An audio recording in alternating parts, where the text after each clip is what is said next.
What is going on, you guys? Blaze here, Blue Chip Athletic Club, to talk to you about the total daily energy expenditure calculator. So, what you'll see is I'm going to drop a link here just below this video. It's going to be tdeecalculator.net.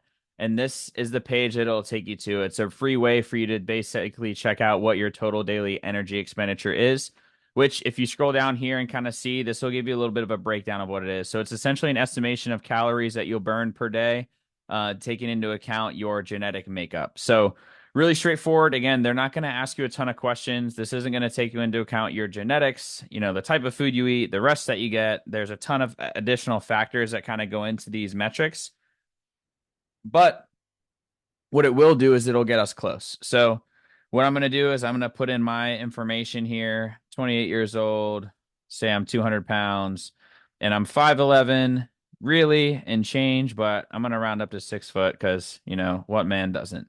So, I'm going to say that I am in the moderate exercise category. I've exercised about 3 to 5 times a week, and now I'm going to calculate my total daily energy expenditure. Now, this sheet is super awesome, and there's a ton of information on here. I don't want to dive too deeply down the rabbit hole right now. What I do want to do is bring your attention to a couple of things. So maintenance calories is huge.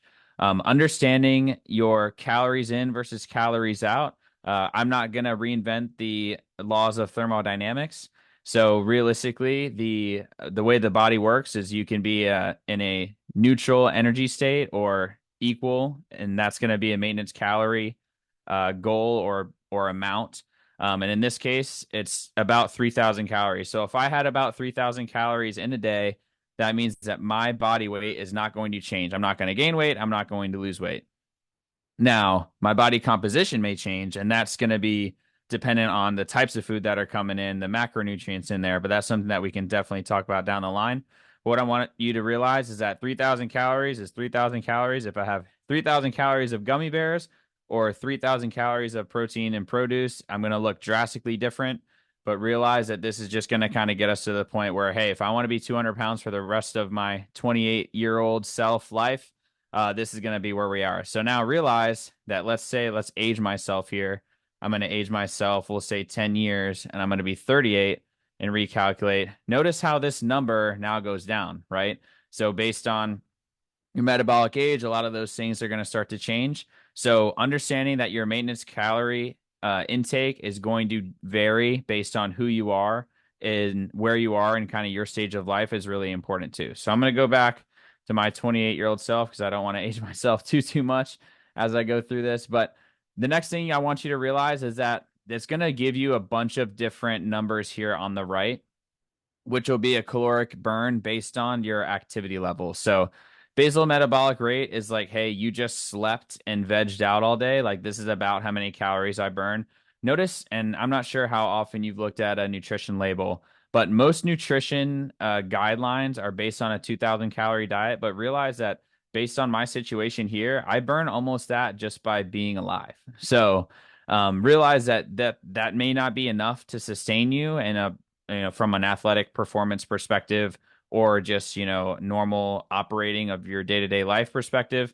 So realize that that's something to really keep in mind as you're in the grocery store and shopping for different foods and looking at that. So what I want to do now is I want to look through our other performance metrics here.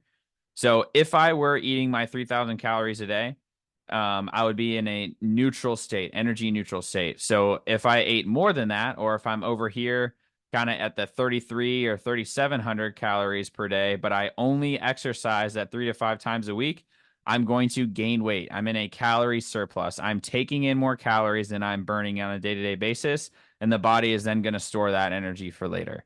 But if I'm going the opposite direction, and I'm taking in less calories than I burn in a day, which would be these categories here, then that means that I'm in a caloric deficit and I'm going to lose weight. I'm going to lose mass until I kind of equalize. So let's say, hey, I'm now eating 2,600 calories a day. Sweet. I'm going to eat 2,600 calories a day. And let's say over the course of a couple weeks, I lose 10 pounds. So now I'm 190 pounds. I'm going to redo my calculation up here and I'm going to recalculate. So notice now that my metrics have changed, right? My moderate exercise number is now closer to 2,900 calories a day for me to not change my body mass at all. So this is how people can kind of hit plateaus in their training. You can get to the point where you've lost, let's say I lost like 20 pounds and I'm still taking in that same 26 or 2,700 calories. Now I'm hardly in a deficit. So what happens is now my body's basically catching up and re-regulating, and I'm at the point now where I'm not going to see a bunch of weight loss.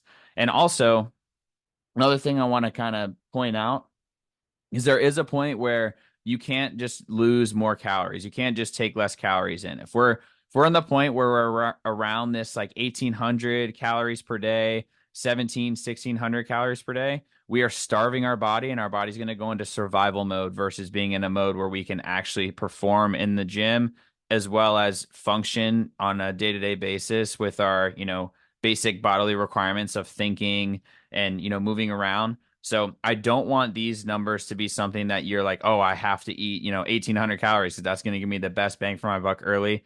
That's not what this game is about. This is about playing the long game and being smart and making sure that we're having success over time. So don't try and bite off the whole elephant right away, if you will. The other thing I want you to kind of be aware of, and I'm going to shift my metrics here back to my numbers so that you can see it, is that based on my height and weight, this, calculator is saying that I'm overweight. I don't feel overweight. I don't think I look overweight, but because this is a BMI score, which is literally just based on your height and weight, it's going to give you an output. I don't want this to be something that owns you. I kind of laugh at this saying that they think that I'm overweight.